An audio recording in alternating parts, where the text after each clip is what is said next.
Magandang gabi po, Luzon, Visayas at Mindanao.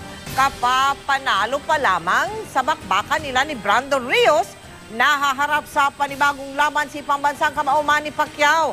Naka-freeze kasi ngayon ang mga account sa bangko at iba pang ari-arian ni Pacquiao dahil sa paghahabol sa kanya ng BIR ng mahigit 2 bilyong pisong halaga ng buwis. Hindi raw magagalaw ni Pacquiao ni isang sentimo sa kanyang naipong pera. Kaya kinailangan daw niyang mangutang para may maitulong siya sa mga naging biktima ng superbagyo Yolanda. Mula sa lungsod ng General Santos, nakatutuklay si Lay Alvi. Lay? Mel, Mike, pagkatapos ng 2 araw o 2 araw pa lang pagkatapos bigyan ng karangalan ang bansa, ay naharap ngayon si pambansang kamao Manny Pacquiao sa usaping legal. Ito ay kaugnay ng kasong kinakaharap niya bunsod ng di umano pagbabayad ng 2.2 billion pesos na buwis. Ayon kay Pacquiao, may 1 buwan na raw niyang alam na naka-garnish o pinapa-freeze ang lahat ng kanyang bank accounts at mga ari-arian. Nais ko po sanang ipaalam sa ating mga kababayan sa Leyte, Samar, Cebu, Bohol at Kabisayaan na kayo po ang aking naging inspirasyon at nagbigay sa akin ng lakas upang muling magwagi. Nung nangyari po yung kalamidad sa Visayas area, ako po ay nangutang ng pera para po makatulong, makapagpadala ng mga relief goods sa aking mga naghihirap na mga kababayan doon. Ito po ay sa kadahilan ng inahabla po ako ng BIR ng 2.2 billion pesos tax case na wala pong basihan. Ayon kay Pacquiao, sinabihan daw sila ng ilan sa kanilang mga bangko na may freeze order na sa kanyang accounts. Hindi raw siya ngayon makapag-withdraw ni 1 sentimo para pang sweldo sa kanyang mga empleyado, pantulong sa kanyang mga nasasakupan at pantusto sa kanyang pamilya. Dahil daw ito sa warrant of garnishment na inilabas ng Bureau of Internal Revenue.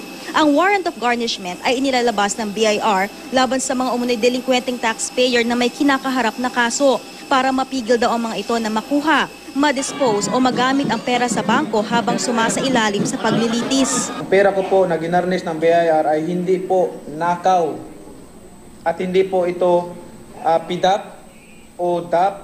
Ito po ay galing sa lahat ng suntok ko, bugbog, pawis at dugo na tiniis ko po sa itaas ng ring.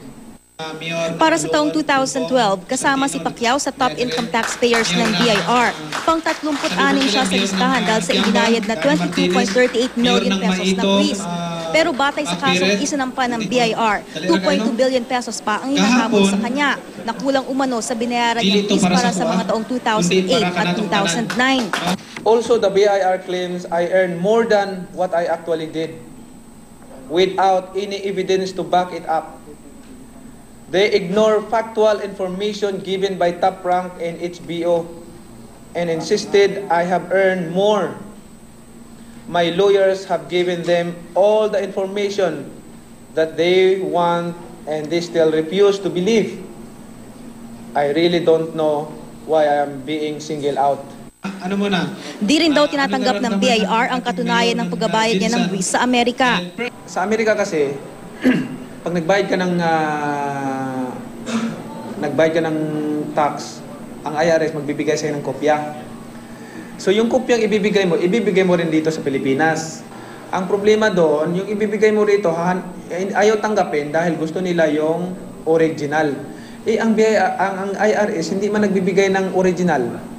Kopya naman lang talaga ang binibigay. So anong magagawa natin? Hindi lang tanggapin, hindi rin kami makakuha ng original. Sa pananalita ni Pacquiao, tila may naamoy siyang politika sa panglilipit daw sa kanya. Usap-usapan ng national position ng tatakbuhan ni Pacquiao sa 2016. Kung anong posisyon, di pa masabi. Pero kanina ay sinabi niyang wala sa isip niyang tumakbo sa pagkapangulo. Sana po ay kalimutan muna natin ang politika at magtulungan tayong lahat para maigsan ang paghihirap ng ating mga kababayan. Nakikiusap ngayon sa BIR si Manny Pacquiao na i-lift na ang garnishment sa kanyang bank accounts at properties. Tiniyak niya na hindi niya tatalikuran ang kanyang responsibilidad sakaling may pagkukulang man siya. Mike? Maraming salamat, Lay Alvis.